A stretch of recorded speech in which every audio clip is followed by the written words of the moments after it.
Rabbi shrah li sadri wa yassir li amri wahlul 'uqdatam min lisani. Qala al-musannif rahimahullah ta'ala pengertian ahli sunnah wal jamaah. Tuan-tuan, kita sebut pada awal lagi bahawa bumi kita yang diberkati ini sejak daripada awal lagi terselamat daripada fitnah besar dalam masalah akidah. Alhamdulillah, sejarah Islam sampai ke bumi Melayu, sama ada melalui jalan Yaman ataupun Madras ataupun melalui jalan Indonesia, Perlak, Pasai, ataupun melalui jalan Fatani di belah utara, hanya melalui satu jalan, iaitu mazhab Ahlussunnah wal Jamaah. Itu tidak berlaku kepada sebahagian besar negara umat Islam lain. Kita tahu hari ini di bumi Syria bergolak masalah Sunni dengan Syiah.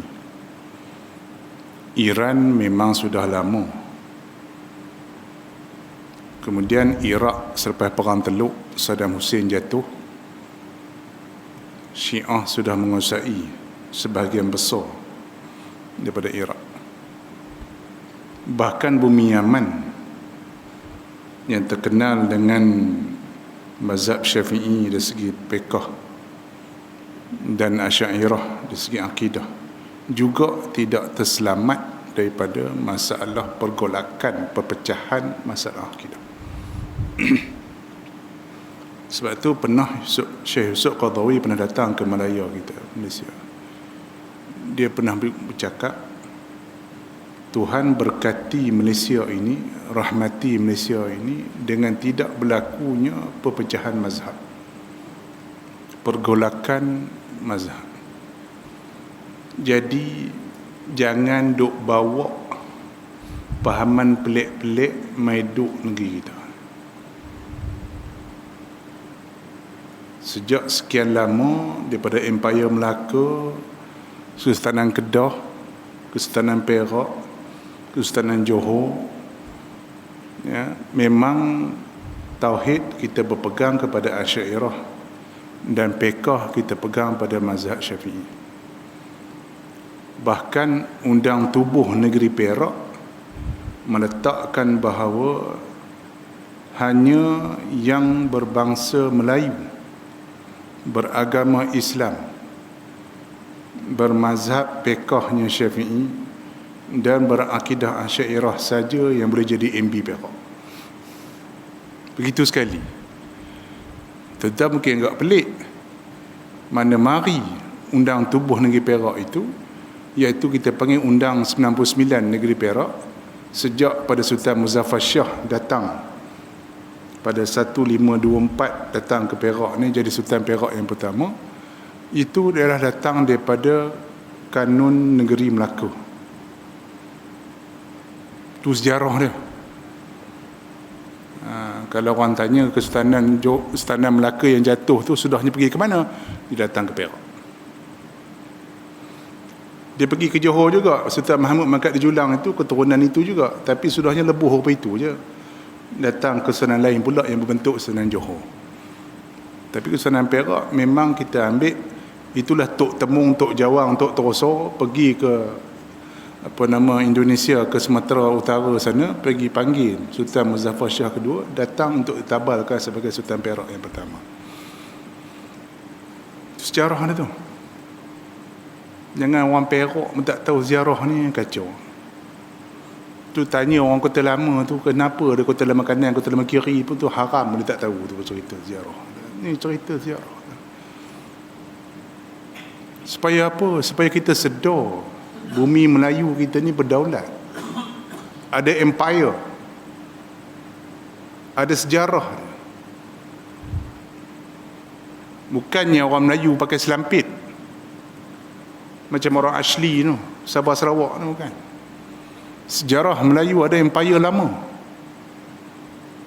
Cuma kita masuk Islam pada kurun ke-13 melalui Kedah tua, kerajaan Kedah, Kelantan, Terengganu, lebih awal daripada kerajaan Melaka yang Islam lebih kurang 1411. Dan kerajaan Perak memang ada kerajaan sebelum Perak jatuh kepada Empayar Melaka. Kita ada kerajaan Gangga Negara, kita ada kerajaan Berwas, kita ada kerajaan Bota, kita ada kerajaan Lenggung. Itu sejarah tu. Perak Man tu ceritanya 1000 tahun, bukannya 100-200 tahun, 1000 tahun cerita Perak Man. Supaya apa? Supaya kita ni sedar, ya orang Melayu ni ada sejarah. Jangan di mudah-mudah dia kotak-katik dia orang.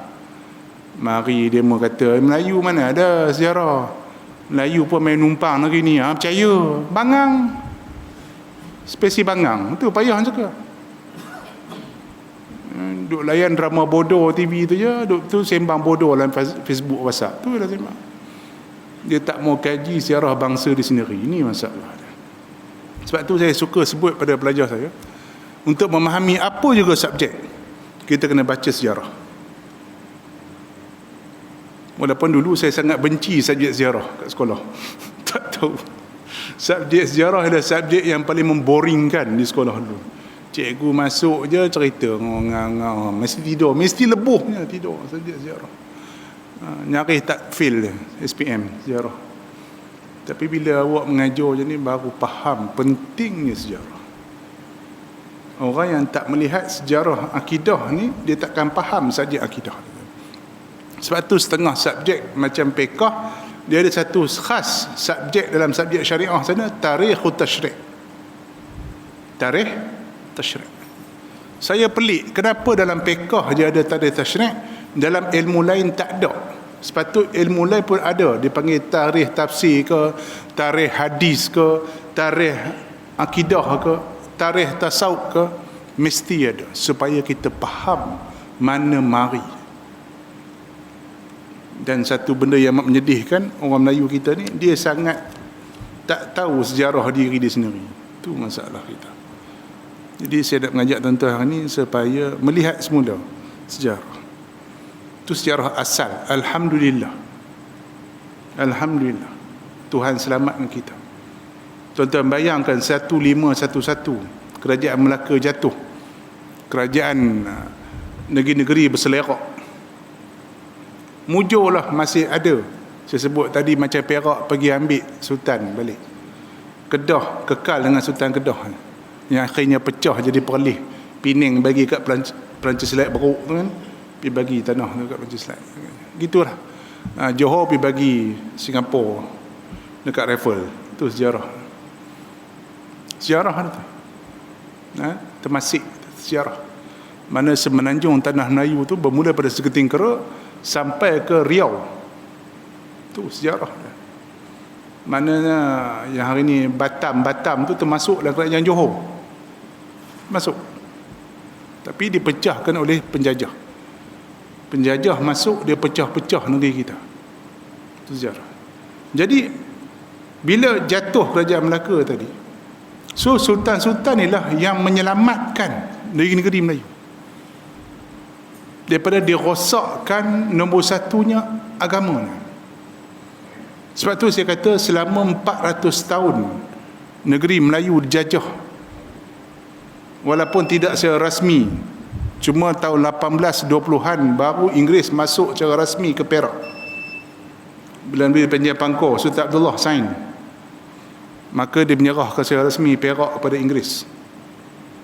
Pening, Kedah serahkan kepada Inggeris. Pening tu ada dua tau. Tu tanya orang Perak boleh tak tahu sejarah tu. Tu masalah. Mak Saleh ni pandai. Jenis bangsa penjajah ni cerdik. Dia macam rimau dengan kambing kan. Mana cerdik rimau kambing? Rimau lah sebab dia nak nangkap kambing. Dia cerdik. Yang tak cerdik ni kambing. Kalau kambing cerdik tak dapat kat rimau. Tu cerita. Jadi orang yang hantar ni memang cerdik. Bangsa penjajah memang cerdik. Dia ambil Pening, dia ambil pula sebelah sini. So yang selatan Kedah dipanggil Perai Utara. Utara Perak dipanggil Perai Selatan. Tu.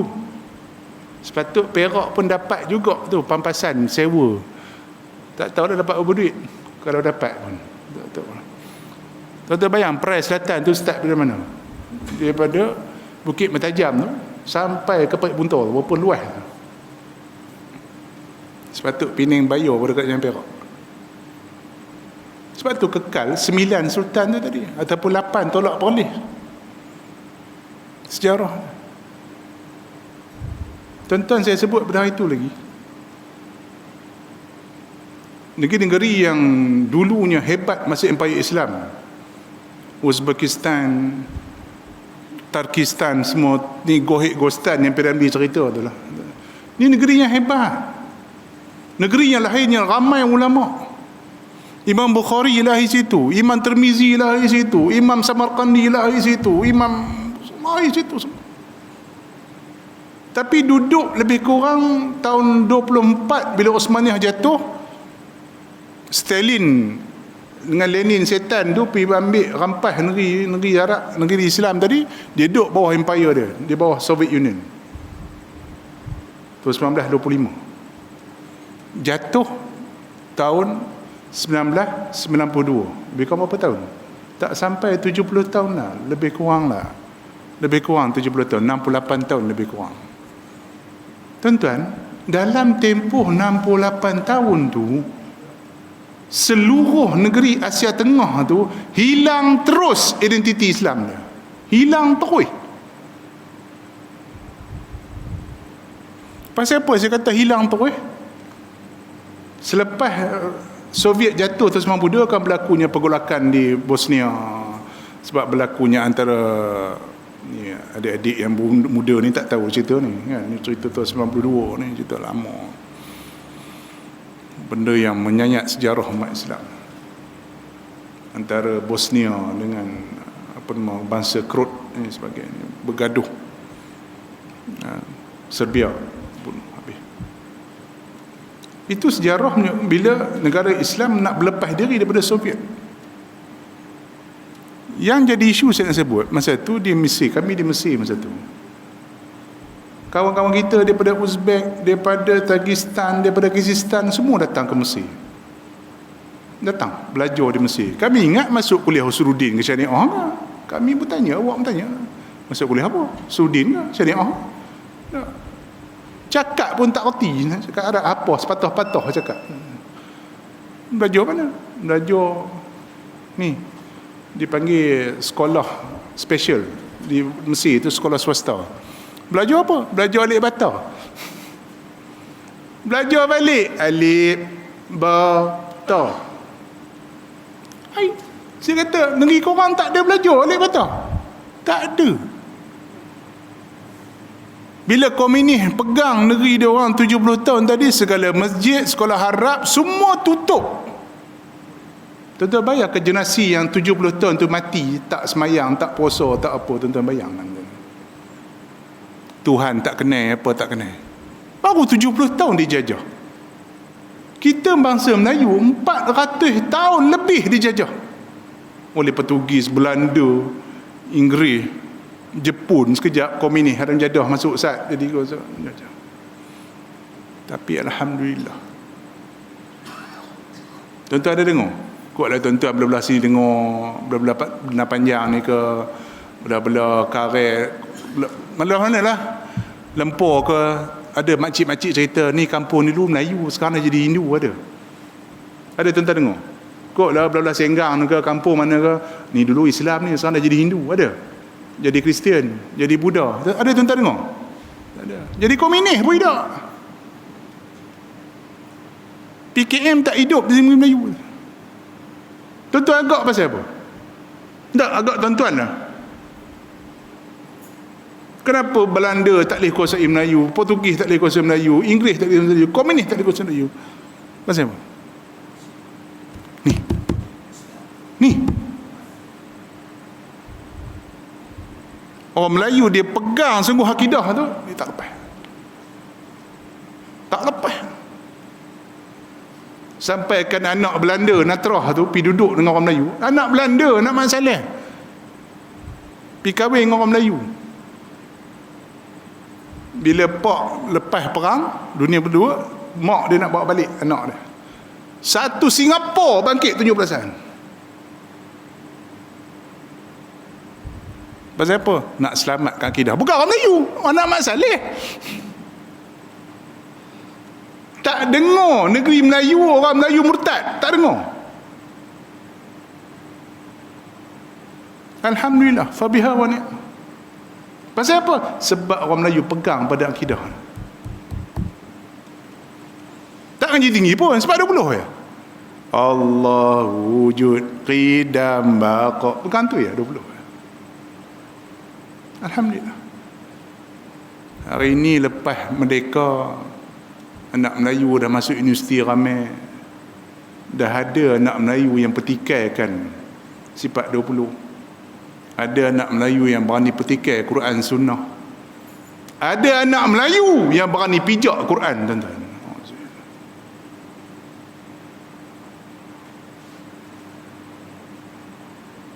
Why? Kenapa? Itu anak Melayu tak mengaji pun.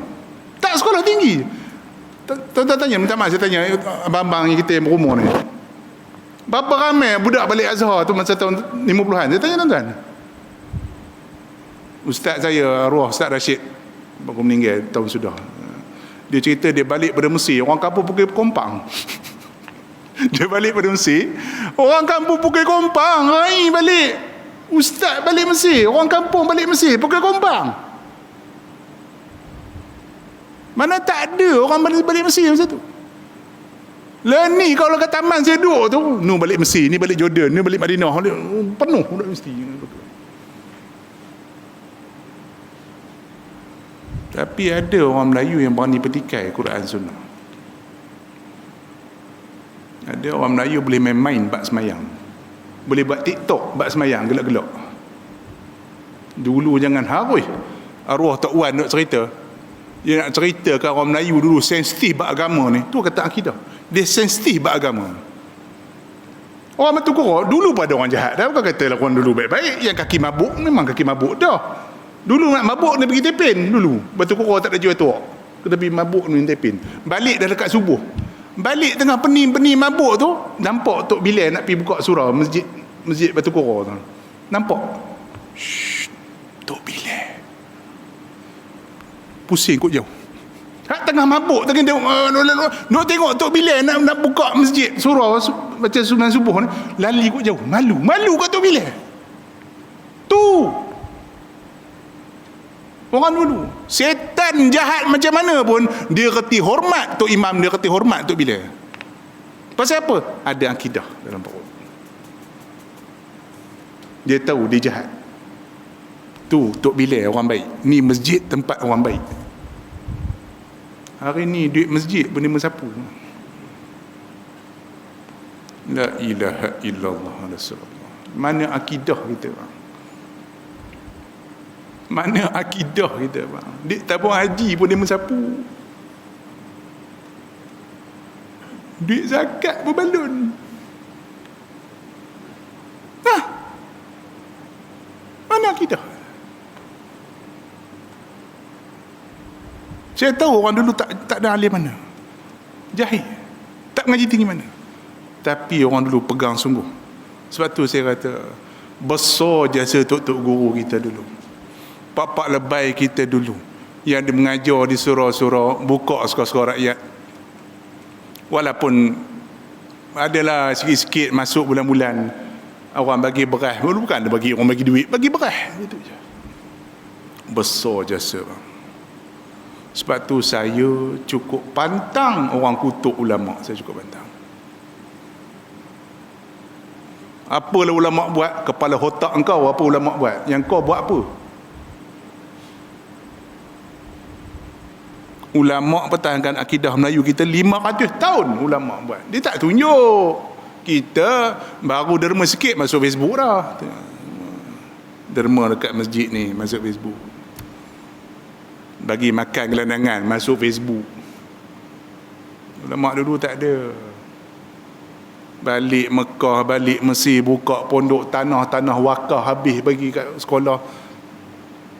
Makan teradak apa ada. Saya pernah menghadap tutup guru tuan-tuan. Saya tengok teriak, menitik air mata tengok. Jasa dia orang. Tapi orang tak kenal. Dia orang tak minta dia kenal pun. Kita tidur sedap je. Tutup guru tidur. Saya pernah pergi. Di Pekan Serai saya pergi. Mudir sekolah saya ngajar. Tanya mana mudir? Tu. Tidur bawah meja. Tanah dia wakaf, rumah dia wakaf untuk sekolah. Kita sedap meneroh tidur kat rumah. Lepas tu kutuk ulama buat apa? Ni lah. Ulama ni bukan macam orang politik. Orang politik gila glamour. Semua nak cerita kat orang. Buat sikit pun cerita kat orang. Derma RM100 pun buat mock check bagi kat orang. Ulama tak macam tu. Dia buat kerja kena orang Ta'ala. Sebab tu orang tak kenal. Tapi tuan-tuan, tak perlu manusia kenal. Yang penting Allah Ta'ala kenal. Itu penting. Ya? Sebab tu saya nak tuan-tuan ingat balik jasa tuan guru kita. Sebab tu kita jangan ada rasa ghillal lil ladzina amanu. Jangan kita ada rasa tak sedap dengan orang-orang Islam terdahulu. Dengan sebab dia orang lah kita mewarisi agama yang kita ada. Dengan sebab ada pak-pak lebay dulu yang buka sekolah Arab, sekolah agama di Perak, di Kedah, di Kelantan dan sebagainya. Maka kita mewarisi ilmu yang kita ada hari ini. Tu. Yang tak perlu didendangkan pun nama mereka, tapi mereka berusaha mati-matian untuk mempertahankan kita. Itu jasa mereka.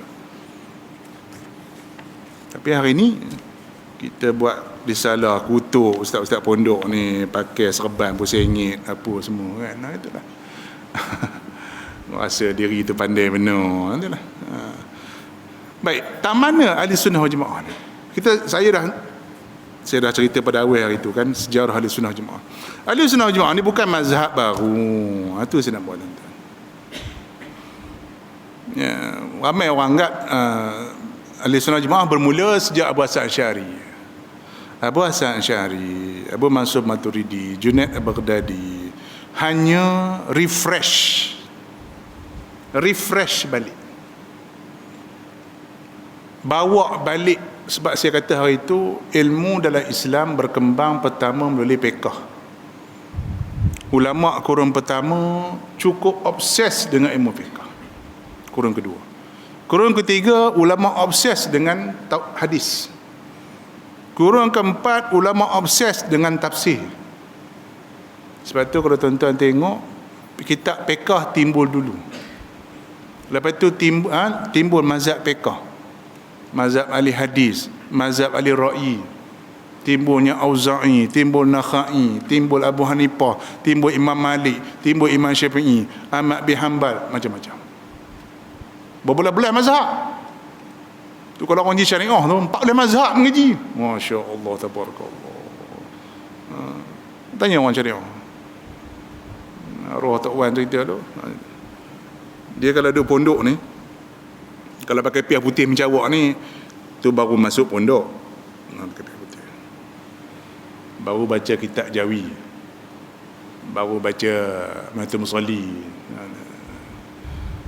Naik sikit pakai serban. Tu dah masuk senawi je pakai serban. Serban tu pula ekor tak boleh keluar. Kena sorok. Tu orang pondok dulu cerita.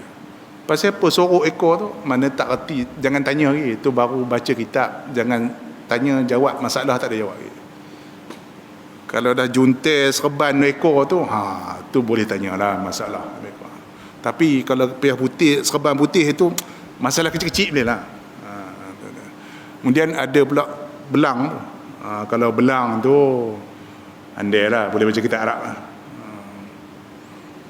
Kalau pakai piah merah 4 penjuru tu 4 mazhab andai dalam kepala.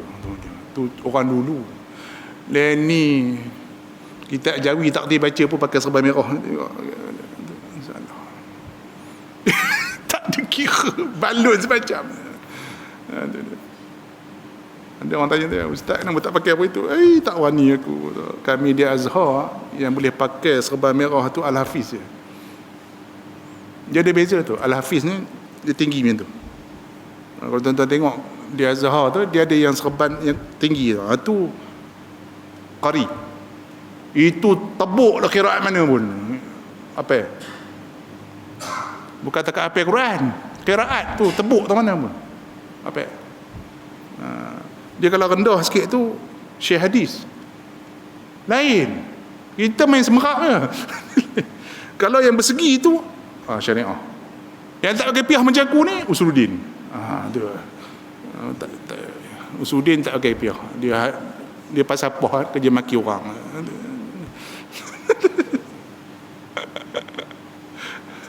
Syekh aku pun tak pakai piah. Macam mana aku nak pakai? Syekh Mahmud Andi Zakzu, alim ya Rabbi. Tak pakai. Nohin. Kalau tengok, playboy mana ke rupa pakai tak? Tapi yang dia nak mampu.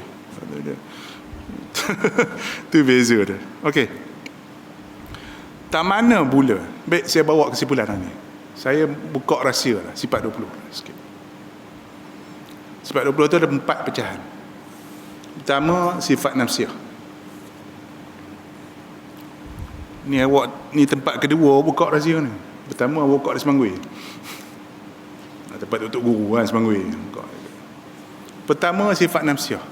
Sifat nafsiah ni membezakan kita dengan orang yang tolak Tuhan. Sebab ada golongan yang tolak total Tuhan. No. Tak ada Tuhan.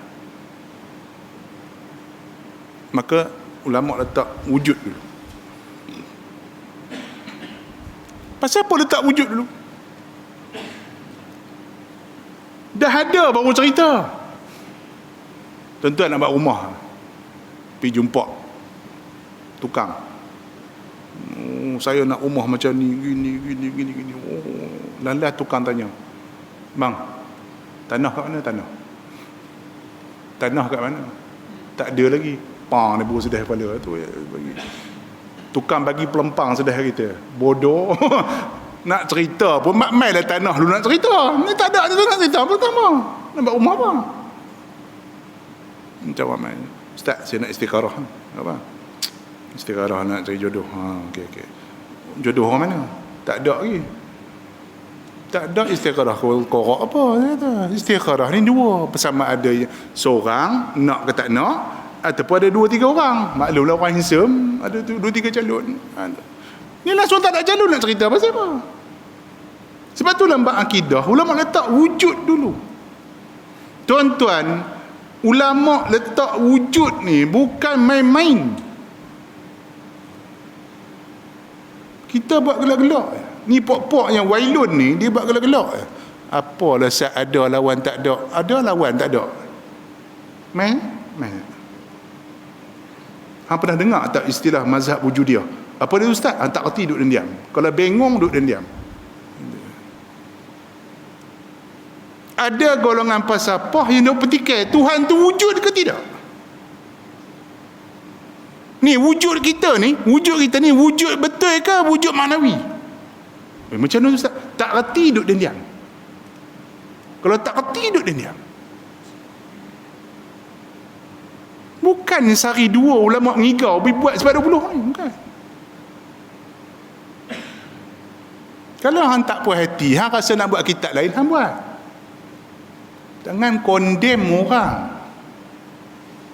Dia ada satu perangai manusia ni, dia nak tunjuk dia hebat, dia buat satu benda, condemn orang lain. Tu panggil orang politik. Jangan bawa panggil orang politik dalam akademik. Kalau mereka rasa sifat 20 tak sesuai, buatlah kitab lain. Buat kitab lain. Kita pun tak kata mesti pegang kitab tu, tak.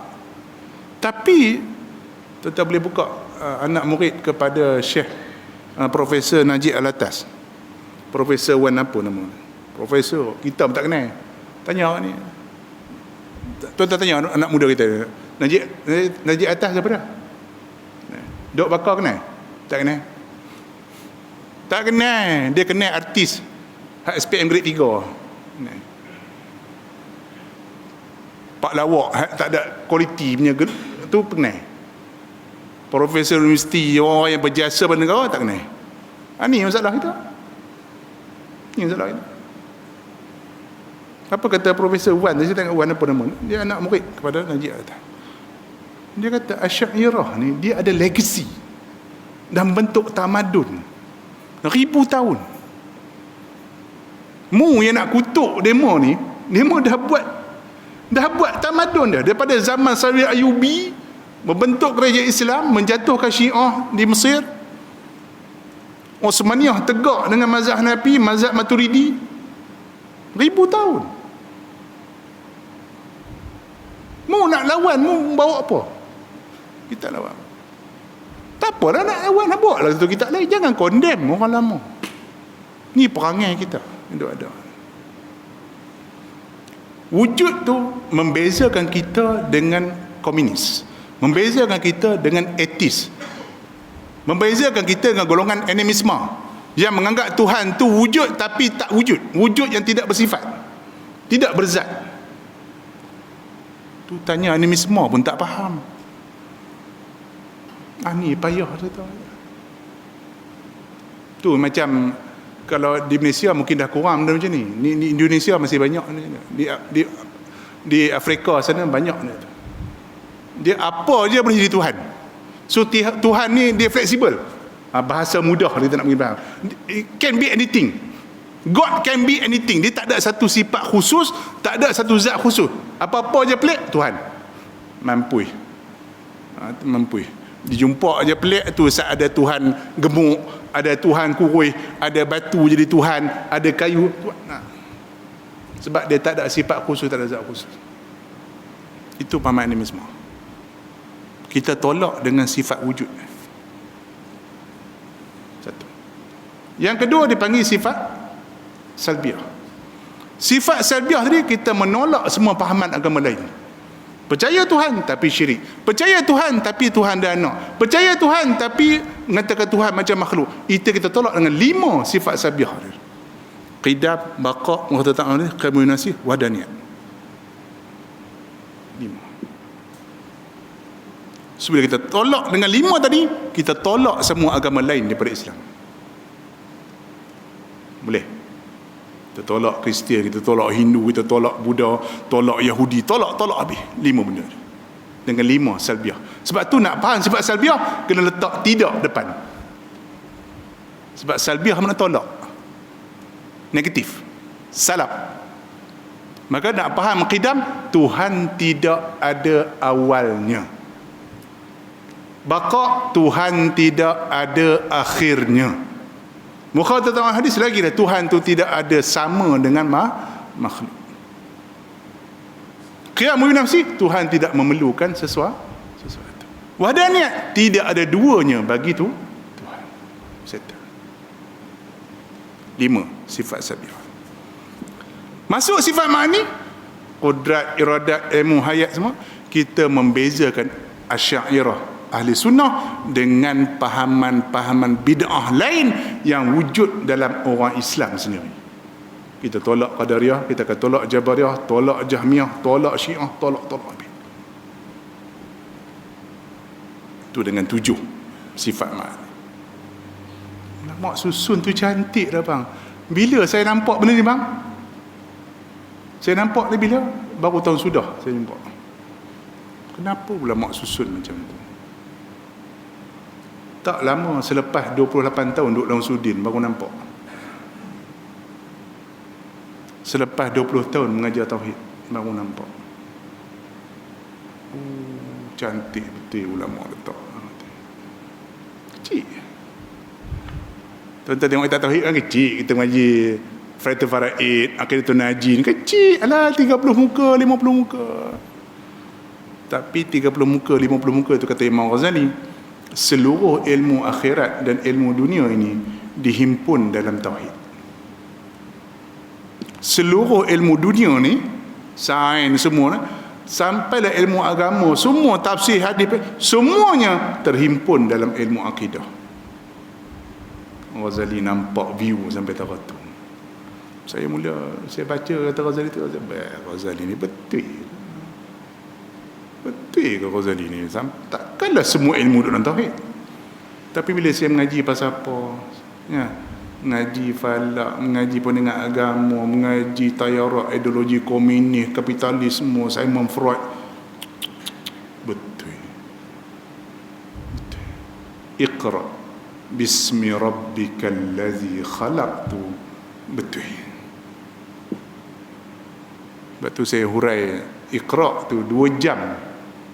2 sesi saya hurai di Umbudiah. 2 sesi. Iqra' bismi rabbikal ladzi khalaq. 2 jam. Tu pun tak habis. Punya luahnya ilmu Allah Ta'ala. Nak ceritakan bahawa Islam tu, akidah tu, itulah benda. Hebat. Hebat ilmu ni, hebat. Quran ni hebat. Sunnah ni hebat. Nabi-nabi, ulama ni hebat. Yang tak hebat ni kita. Pasal apa? Duk sibuk main game ni. Tak mana kalau ikut kitab ni, tak mana beza ahli sunnah? Masuk ahli sunnah itu, apa beza kita dengan Qadariyah? Apa beza kita dengan Mu'tazilah? Tuan-tuan, Mu'tazilah ni asal dia wujud nak tolak golongan yang tolak Tuhan tu. So kalau orang tanya kita dalam ilmu akidah, mazhab mana, aliran mana yang mula-mula kedapat advance untuk mempertahankan Islam? Mu'tazilah.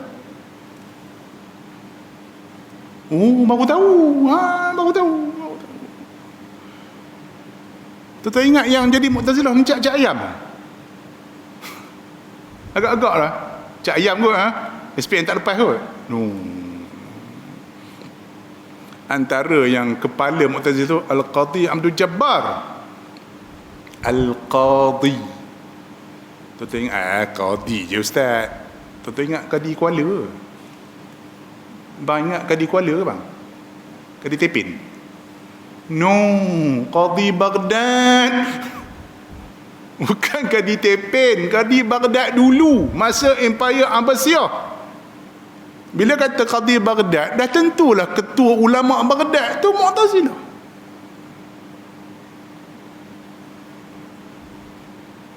Dan yang kadang-kadang pekahnya bermazhab Maliki, ada yang bermazhab Hanafi. Yes, pekahnya okey, akidah dia masalah. Tuan-tuan, agak-agak Qadhi Abdul Jabbar ni faham tak tafsir? Agak-agak pakar tafsir tak? Hoi, pakar hadis tak? Pakar hadis, pakar tafsir. Zamakhsyari ni pak tiri Imam Ghazali. Pak tiri Imam Ghazali. Pak dia meninggal, mak dia menikah lain. Pak tiri dia Zamakhsyari. Sudah debat dia Ghazali, lari balik itu. Andai Ghazali debat dia Ghazali gitu ya. Balun titik rapat-rapat dia bagi. Alim. Jangan ingat alim tak sesat. Jangan ingat pakar tafsir tak sesat. Zamakhsyari ni pakar lurah, pakar tafsir, sesat. Tapi ulama akidah dia tak panggil sesat, dia panggil ahli bid'ah. Itu cermatnya ulama ahli sunnah wal jamaah. Apa dipegang? Kita punya bench trademark Asy'ariyah ahli sunnah, la nukaffiru ahlal qiblah. Kita tidak mengkafirkan ahli qiblat. Selagi nampak dia semayang, nampak dia mengucap kalimah syahadat, kita tak kata dia kafir. Habis sangat menyeleweng. Dia wujud satu istilah dalam akidah, dia panggil mubtadi', ahli bid'ah. Ahli bid'ah dalam ilmu tauhid tak sama dengan ahli bid'ah dalam ilmu fiqh. Tak sama. Tak sama. Macam ada kawan tanya saya, Ustaz, saya ni semayang jemaah, habis Tok Imam tu rajin menung baca tahiyat panjang. Ustaz Burhan tak panjang tu. Ni Tok Imam baca panjang tahiyatnya, apa benda dia baca aku pun tak tahu. Itu lama benar baca Ustaz. Awak dah baca habis dah. Dah sampai Ibrahimiyah selawat dah habis dah. Allahumma ighfir li ma qaddam. Habis dah. Lepas itu boleh tak saya baca qul huwallah? Sementara nak salam tu Tok Imam duk baca apa saja tu, duk diam saja, rugi Ustaz. Baik saya baca qul huwallah, boleh tak Ustaz? Tak boleh. Saya kata tak boleh. Pasal apa? Bid'ah. Bid'ah. Bukti Ustaz, buka Manatul Musalli balik. Tidak boleh baca surah dalam rukuk. Contohlah tuan-tuan, sembahyang asar. Kadang-kadang kita sembahyang asar pun kita baca kuliah juga, lepas dah baca Fatihah baca kuliah. Tu imam rukuk, kuliah sambil rukuk pun baca kuliah. Bid'ah. Turunnya jangan baca surah. Sebab tempat rukuk bukan baca surah. Rukuk baca tasbih subhanallahil azim wa bihamdih. Tu tempat dia. Mana lawan bagi sunnah, bid'ah. Tu bid'ah dari segi fiqh. Bid'ah dari segi akidah. Maka ulama mengelarkan Qadariyah, Jahmiyah, Mu'tazilah ni sebagai mubtadi'. Kalau terang-terang bercanggah Quran sunnah, maka kita kata dia kafir. Macam Qadariyah, tidak ada khilaf ulama kata kafir. Qadariyah tak khilaf. Tapi macam Mu'tazilah, sebahagian kata kafir, jamhur ulama kata tak. Tak. Tak mana? Sikit malam ni. Dan kot 3 minit. Kenapa ulama letak kudrat dulu dalam sifat ma'ani? Koyak ni kalau tanya kita ni bang, koyak ni duduk cerita bab sifat 20 ni. Kenapa ulama letak kudrat dulu? Kenapa tak letak kalam dulu ke? Kan? Samak dulu ke? Kenapa kudrat? Sebab tu turning point bergaduh umat Islam. Qadariyah sudah kufur dengan kudrat Allah Ta'ala seawal Ibnu Umar masih hidup di Madinah. Maknanya belum sampai 100 hijrah lagi, sudah ada golongan yang menolak kudrat Allah. Hebat. Tak siap lagi tuan-tuan. Masa tu ada tak ulama hadis? Tak, hari ni ada golongan yang dok expose lah. Kita kena balik pada Quran Sunnah, kita kena ikut ulama hadis. Tak, saya tanya tuan-tuan ni, zaman tu yang timbul Qadariyah yang tolak kudrat Allah Ta'ala, timbul Mu'tazilah yang tolak ataupun menolak sebahagian kudrat tadi tu. Zaman tu ada tak ulama hadis? Ada apa tak ada? Hoi, lagi mau tanya,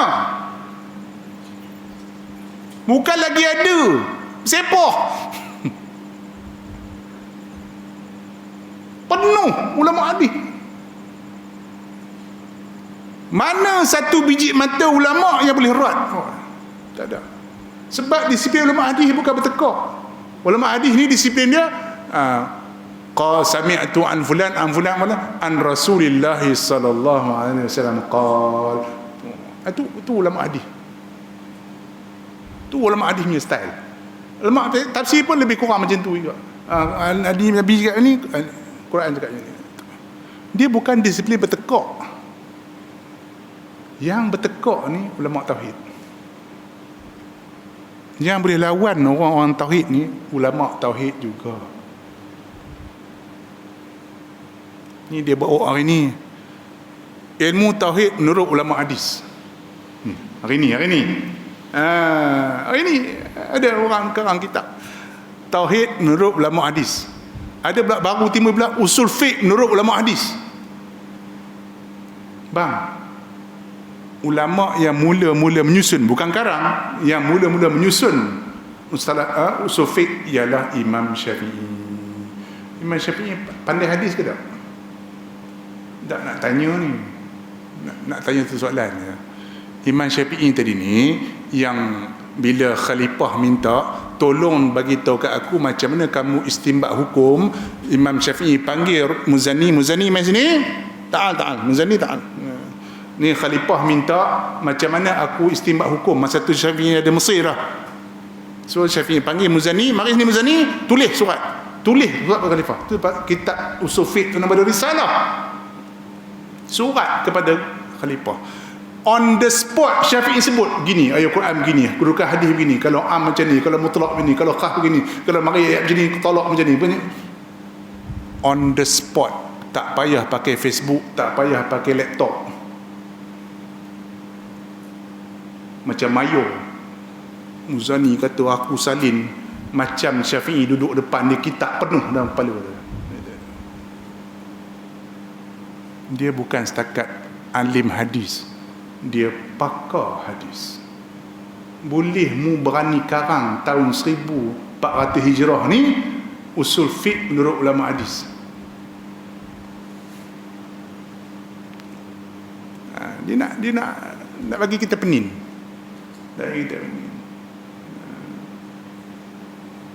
Itu masalah dah. Macam saya kata lah, tuan-tuan ni sembang pasal virus ni. Ada tak doktor gigi bagi ulasan ni pasal virus ni? Ada tak doktor gigi ke, doktor beranak ke? Ada? Doktor mana? Dia ada doktor khas penyakit penyakit berjangkit. Ada doktor khas yang pergi ulas. Ada tak doktor gigi ke yang cakap? Ada? Mana boleh ustaz? Bukan bidang dia. Tahu pun bukan bidang dia. Habis kenapa nak tanya akidah, pergi tanya ulama hadis? Tanya ulama akidah, hanya bidang dia. Dia duk main benda tu. Itu tuan-tuan lambat rumah. Tuan rumah tu pun kalau buat tiang dia panggil orang spesialis buat tiang. Buat konkrit dia panggil spesialis buat konkrit. Itu bukan semua pandai buat. Bukan saya kata Bukhari tak pandai pekah, bukan. Ni masalah ni. Hari ni kita dah jadi kacau. Metod kita dah jadi kacau. Ni masalah. Ya. So sikitlah sentuh. 2 minit saya minta maaf. Dah 2 minit. Saya ambil contoh. Mana benda tak ada. Lighter. Kita ambil lighter. Janganlah buat. Jangan buat dalam masjid ni kan. Kena kalau kita kan. Balik rumah. Ambil kotak. Cucuk. Bakar. Bakar. Okey. Biasa. Api membakar. Okey. Ikut qadariyah.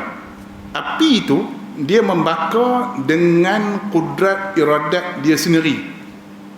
Tidak perlu pada kudrat iradat Allah Ta'ala. Tuhan izin ke tak izin ke, dia akan membakar dengan sendirinya. Itu qadariyah. Satu. Ahli sunnah wal jamaah kita kata tak. Memang zahirnya kita nampak api itu membakar kertas tadi. Tapi itu tidak akan berlaku tanpa izin Allah Ta'ala. Tuhan tahu kamu cucuh api, Tuhan tahu kamu letak kertas, maka dia izinkan berlaku, maka berlaku. Dalil Quran. Tidak ada apa pun berlaku dalam alam ni melainkan dengan izin Allah Ta'ala. Maka ulama akidah buat keluar, la tataharraku zarratun illa biiznillah. Tidak akan bergerak walaupun satu zarrah tanpa izin Allah Ta'ala. Itu ahli sunnah. Mu'tazilah dia cerdik sikit. Orang cerdik dia kata qadariyah pun tak betul, asy'ariyah pun tak betul. Kita ambil tengah. Api itu Tuhan bagi zat api itu panas. Tuhan yang bagi panas pada api itu. So bila api itu kena apa-apa yang boleh terbakar, dia akan terbakar dengan automatiknya.